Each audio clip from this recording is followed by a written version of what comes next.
Hello, my name is C.D. Dickerson. I've served on the board of Save Venice since 2014, member of the Projects Committee. My day job, I'm curator and head of sculpture and decorative arts at the National Gallery of Art in Washington.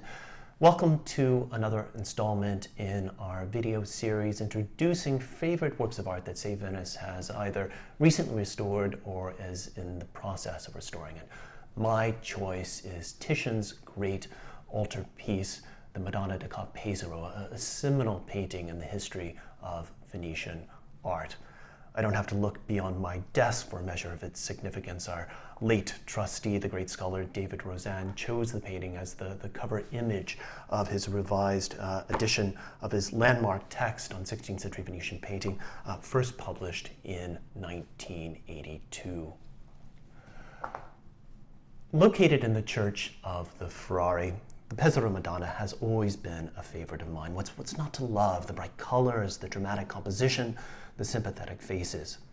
During the summer of 2016, I was able to see the painting in a distinctly new light that only reinforced my admiration for it. While Save Venice was restoring the work in this space at the back of the Frari, I had the chance to visit. And I remember walking into the makeshift conservation laboratory and coming eye to eye with the newly cleaned, beguiling young boy in the lower right of the painting. I snapped this photograph with my iPhone, in which a raking light reveals all the subtleties of how Titian applied his paint, as with the boy's eyes and the pair of quick strokes of white that activates his gaze. I spent a long time with the painting that day, marveling at the brushwork, like also here with these gloves and the fabric of the cuff and the glint of the light off the armor. And as happens during those rare moments of exceptional access to a masterpiece, I left more enamored with the painting than ever. Titian received the commission for the work in 1518, when he was very much at the heights of his artistic powers. The patron was Jacopo Pesaro, the man shown kneeling in the bottom left. At the beginning of that year, Pesaro had negotiated the perpetual use of this altar, located midway down the church's nave on the left, as his family's chapel, as well as permission to erect his own funerary monument on the adjacent wall, which you see up here in the upper right.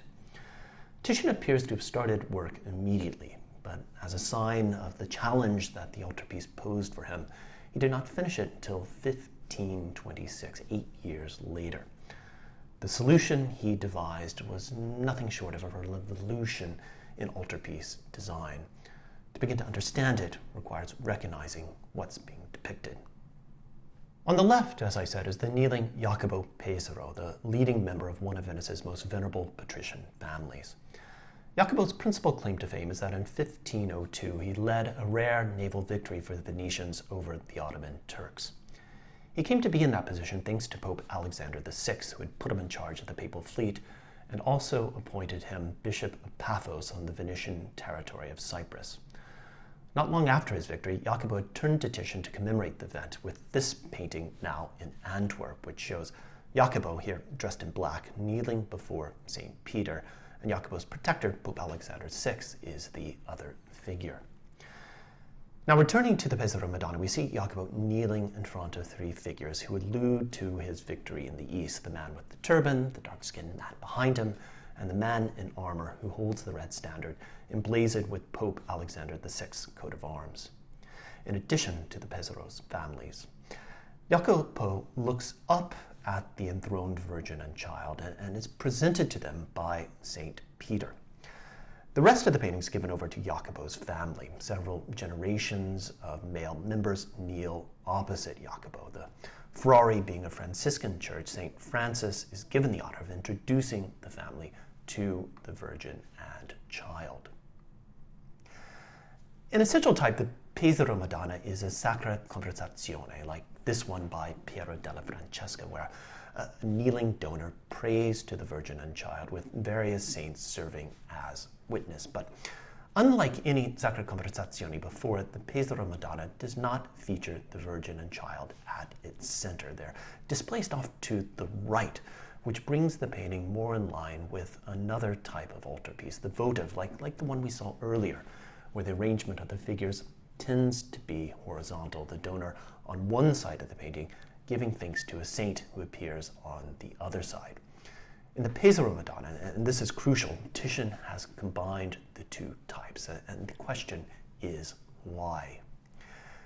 The answer becomes clear with a walk down the nave of the Frari. Here we stand near the entrance and look straight towards the high altar adorned with Titian's earlier Assumption of the Virgin.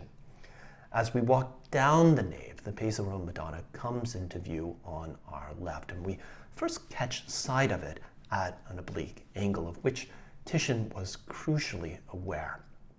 By positioning the Virgin and Child to the right and the vanishing point outside the painting to the left, Titian succeeded in inviting the viewer to enter the painting from the direction he or she is walking. Then, as the viewer comes directly in front of the painting, the full narrative unfolds.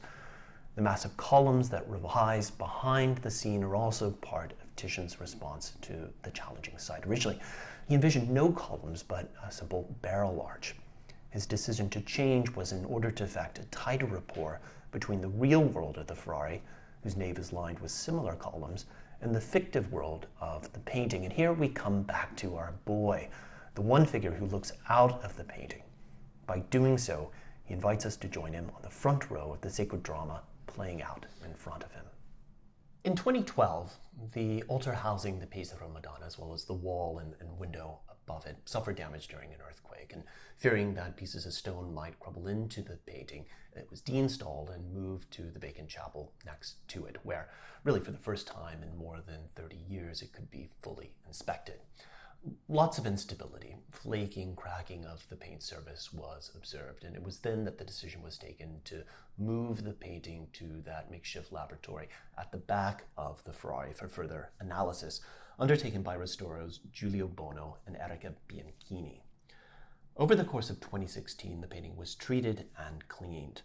Using minimally invasive techniques, the areas of flaking were stabilized while layers of dirt and grime and old restorations were carefully removed.